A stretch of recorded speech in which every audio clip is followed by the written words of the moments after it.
بسم اللہ الرحمن الرحیم۔ کیا روزے میں تھوک نگلنے سے یا پینے سے روزہ ٹوٹ جاتا ہے؟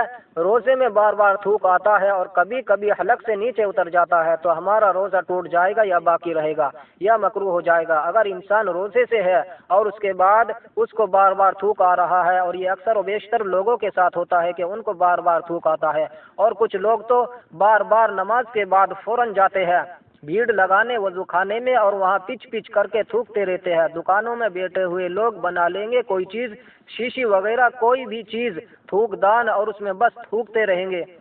تو کس کنڈیشن میں ہمارے روزے پر فرق پڑے گا اور کس کنڈیشن میں ہمارے روزے پر فرق نہیں پڑے گا؟ اور اگر بہت زیادہ تھوک آ رہا ہے تو ہمیں کیا کرنا چاہیے؟ اور اگر تھوک حلق میں اتر جائے تو اس سے روزہ مانا جائے گا یا روزہ ٹوٹ جائے گا؟ دیکھیے، تھوک جو ہے یہ انسان کے اندر کا، یعنی کہ اندرونی جو مشینری ہے، اس کے لیے اللہ تبارک و تعالیٰ نے بہت ہی انسان کے لیے مفید چیز جو تھوک ہے اس کو پیدا فرمایا۔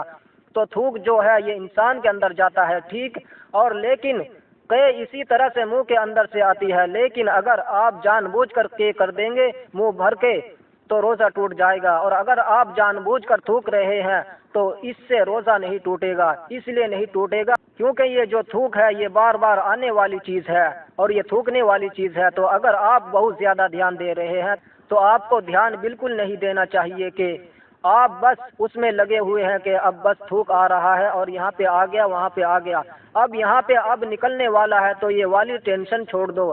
آپ جیسے عام دنوں میں روزے رمضان کے علاوہ جیسے آپ رہتے ہیں نا کہ تھوک کب آ رہا ہے کب جا رہا ہے کوئی احساس ہی نہیں، کوئی پتہ ہی نہیں، بس اسی طرح سے آپ کو رمضان میں بھی رہنا چاہیے، روزے قیادت میں بھی اسی طرح سے رہنا چاہیے کہ آپ کو ٹینشن لینے کی ضرورت نہیں ہے کہ آپ بھائی کہاں یہ تھوک آ رہا ہے جا رہا ہے۔ ہاں، ایک چیز کا آپ کو دھیان رکھنا پڑے گا کہ اگر آپ نے تھوک کو جمع کیا ہے منہ کے اندر، یہ بالکل نہیں کرنا چاہیے، یہ بڑی گھنونی سی بات ہے نا یار۔ کوئی تھوک آ رہا ہے تو اس کو تھوک دو، ورنہ اس کو لانے کی کوشش مت کرو۔ انسان جب سوچتا ہے کیا تھوک آیا ہے تو وہ آ جاتا ہے، تو وہ سوچے ہی نہ، بس اپنے کاموں میں لگا رہے، اس سے مطلب ہی نہ رکھے۔ اب آ رہا ہے جا رہا ہے، رال گھٹ رہی ہے، اس سے روزہ نہیں ٹوٹے گا۔ لوگ کیا کرتے ہیں پتہ ہے آپ کو؟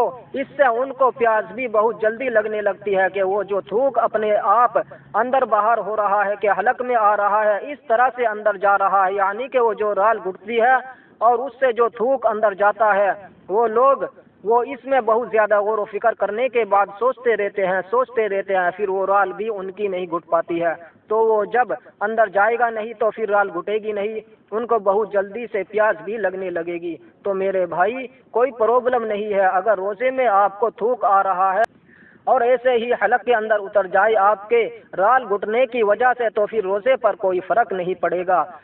ہاں، اگر تھوک منہ میں جمع ہو گیا ہے اور بہت سارا بہت دیر تک جمع کرتے رہے جمع ہو گیا ہے، اب اس کو نہیں نگلنا چاہیے، اس کو نہ نگلے۔ جمع ہو گیا ہے تو تھوک دے، نہیں جمع ہوا ہے بار بار آ رہا ہے سانس کے ساتھ اندر جا رہا ہے تو اس سے روزے پر کوئی فرق نہیں پڑے گا، اس لیے اس میں زیادہ دھیان دینے کی ضرورت ہی نہیں ہے۔